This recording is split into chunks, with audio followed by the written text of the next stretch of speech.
अगर आपका मन ज़्यादा विचार नहीं करता है, मैंने आपके मन में बहुत ज़्यादा ख्यालों की खिचड़ियाँ नहीं पकती हैं, तब आप कुछ और साधना करने का सोचें। अगर मन में बहुत ज़्यादा मन बिखरा हुआ जिसे मैं कहूँगी है, तो अच्छा रहेगा उपांशु जप करिए।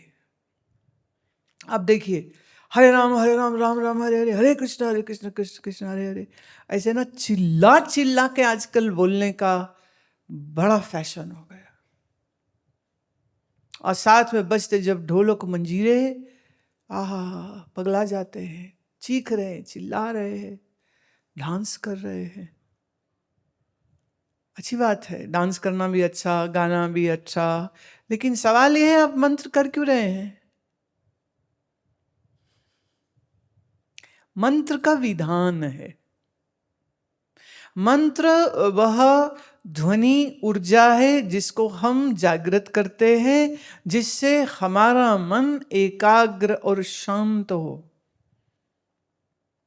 मान लो कोई बहुत दुखी है, बड़ा रो रहा है, चीख चीख के रो रहा है, ऐसे में उसको को डांस कर, करेगा? कर पाएगा? नहीं। और कोई बहुत शांत और एकाग्र होके, मन स्थिर होकर के करके कोई बैठा हुआ है, ऐसे व्यक्ति को भी बोलो कि चल उठ डांस कर, उसके लिए मुश्किल है, उसके लिए पैर खोलना मुश्किल हो जाएगा।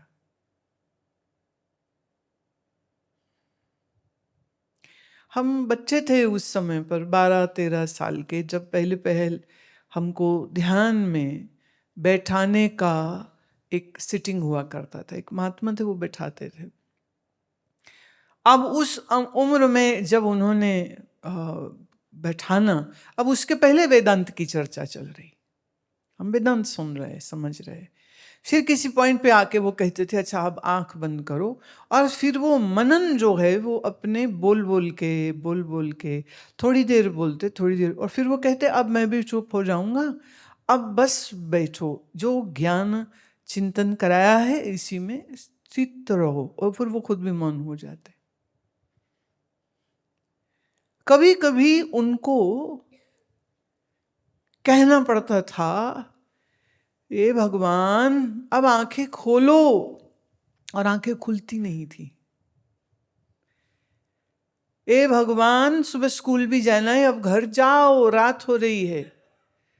पर ना तो पैर खोल पा रहे हैं, ना तो आंख खोल पा रहे हैं, ना हुआ करके उनका कोई जवाब ही दे पा रहे हैं, क्योंकि शरीर स्थिर, मन स्थिर, वाणी मूक हो गई, गूंगी हो गई जुबान। तो मुझे याद है वो कई बार यहाँ माथे पे ना ऐसे ऐसे थपेड़े लगाते थे कि बस कर, अब आंख खोल, आंख खोल, चलो चलो अब घर जाना है, बड़ा शोर मचा देते थे। एंड देन फाइनली जैसे तैसे, बहुत मुश्किल आँख खोलनी, बहुत मुश्किल उठना, चलना भी मुश्किल हो जाता था, चलें भी कैसे। तो मेरे साथ जो थे वो कई बार कहते थे इसका हाथ पकड़ ले, इसको घर तक पहुंचा आना। अब वो घर जाने को चल रहे हैं और आंखें के फिर बंद हो जाती है, तो शरीर चल रहा है, आंखें फिर बंद हैं, फिर बंद हैं। और घर तक पहुंचे तो अपने बिस्तर में चले गए और फिर जाके बैठ गए। तो माँ कई बार लड़ती थी कि कुछ काम भी करा लो, कुछ खाना ही खा लो, कुछ तो कर लो, ये फिर बैठ गई, क्या कर रही है। तो चादर ओढ़ के सो जाते थे कि उनको लगे हम सो गए। तो कहते थे 8 बजे ही सो गई, अरे खाना नहीं खाना, कैसे खाएं, खाना कौन चाह रहा है।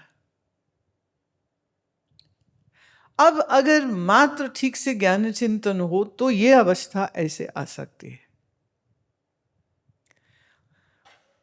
सच बात बोलूं तो मंत्र साधना को उस समय तो हम बिल्कुल 2 नंबर की चीज मानते थे कि ये बिल्कुल बच्चों के लिए होती। अभी खुद 12-13 साल के, पर लगता है ये बच्चों की चीज है, ये हम लोगों के लिए नहीं है। पर समय पा करके ये समझ लगी कि मन जब इतना रजोगुणी होगा तो ऐसा व्यक्ति सिर्फ ज्ञान श्रवण करके ध्यान की किसी अवस्था को प्राप्त नहीं हो सकता है।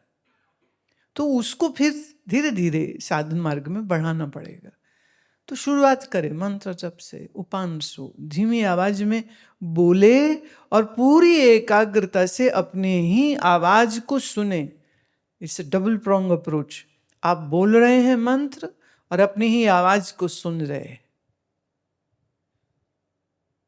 मतलब नाम की वृत्ति बनाओ और नाम को श्रवण भी करो।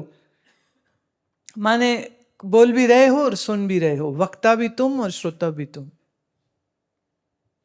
अब इसमें डिस्टरबेंस हो जाएगी अगर आपका मन इन्हें अभी ये करना था, अभी वो करना था, कोई काम का, इधर का उधर का, बीच में मान लो ख्याल आने लग गए, तो आपकी ये चेन बनेगी नहीं ना, ये चेन नहीं बनेगी।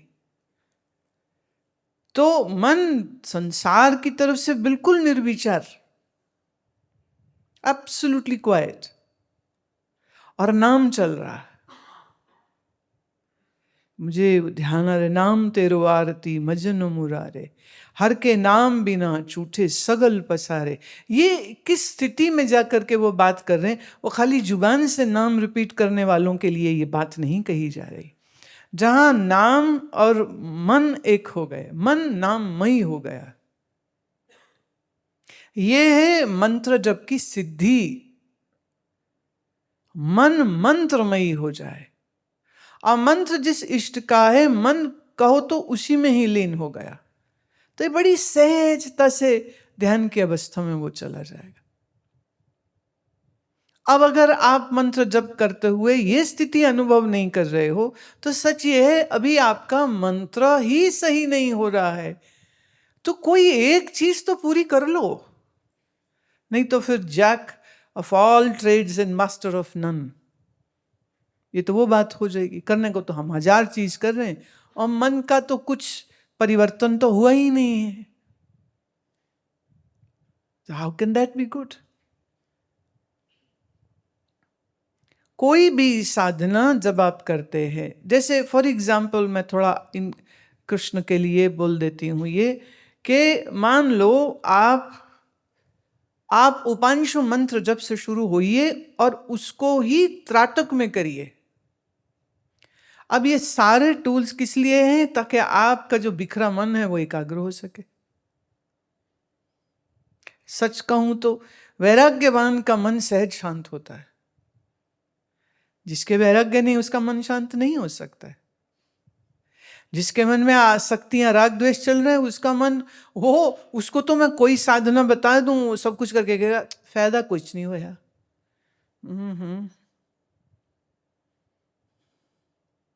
फायदा तब हो ना जब आपके मन की स्थिति भी बहुत अच्छी हो।